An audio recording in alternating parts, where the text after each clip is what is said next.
This video is about predicting and visualizing crime trends in Andhra Pradesh using data mining.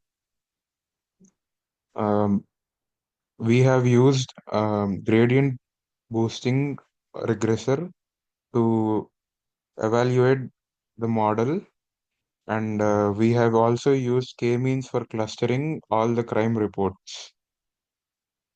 Dataset. The dataset is among the districts and the crime types and the total IPC crimes that have been done in the state of Andhra Pradesh, and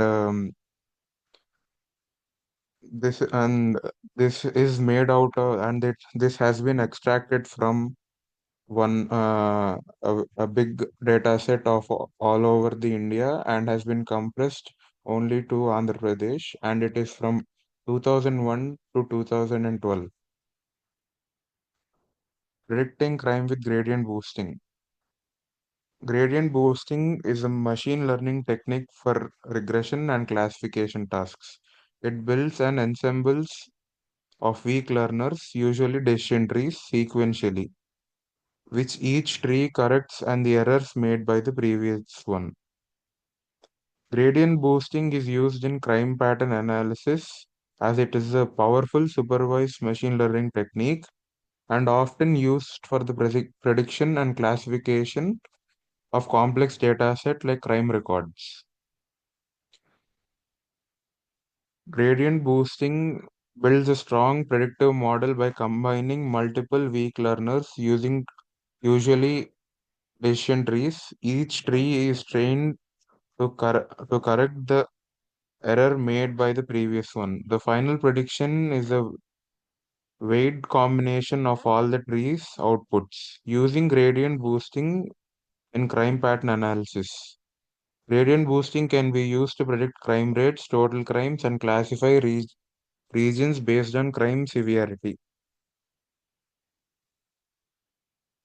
Insights from model. Gradient boosting can provide the following insights: feature importance, trend forecasting, classification, use case, combining and clustering. It is done by k-means clustering to group districts based on similar crime patterns. Train a separate gradient boosting model for each cluster to capture localized crime dynamics more efficiently. The metrics means are mean absolute error, root mean squared error, root square error. This is the code for gradient boosting, and this is the feature importance of predicting total IPC crimes. These are the crimes, and these are the importance and the points for that. And this is a forecast of previous years and the upcoming years of crime rates. Clustering, after clustering, we here get the result of how it has been clustered. Time series forecasting with the use of Facebook's profit has been used to create this chart. Heat maps have been created district-wise to assess crime intensity, like major crimes of murder, riots, thefts, and kidnapping. This is the average crime intensity by district. These are the districts. As you can see, there are also some Telangana regions are mentioned here due to the data set being old, and these are the crimes that have been committed, and these are the heat map readings of that.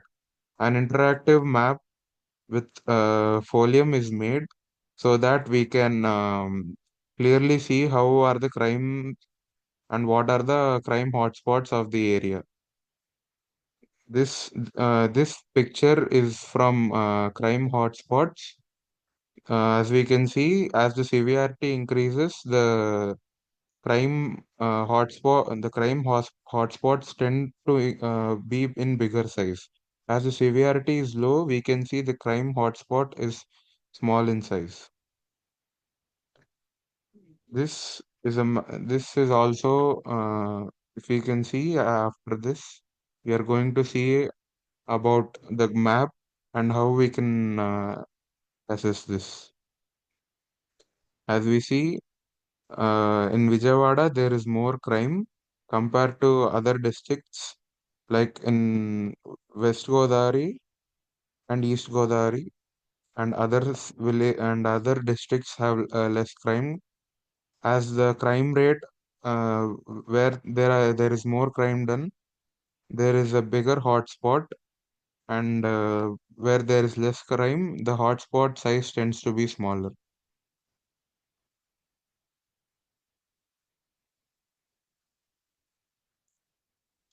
And this is how I have done the crime pattern analysis based on gradient boosting, k-means, clustering, and folium to create a interactive crime map. Thank you.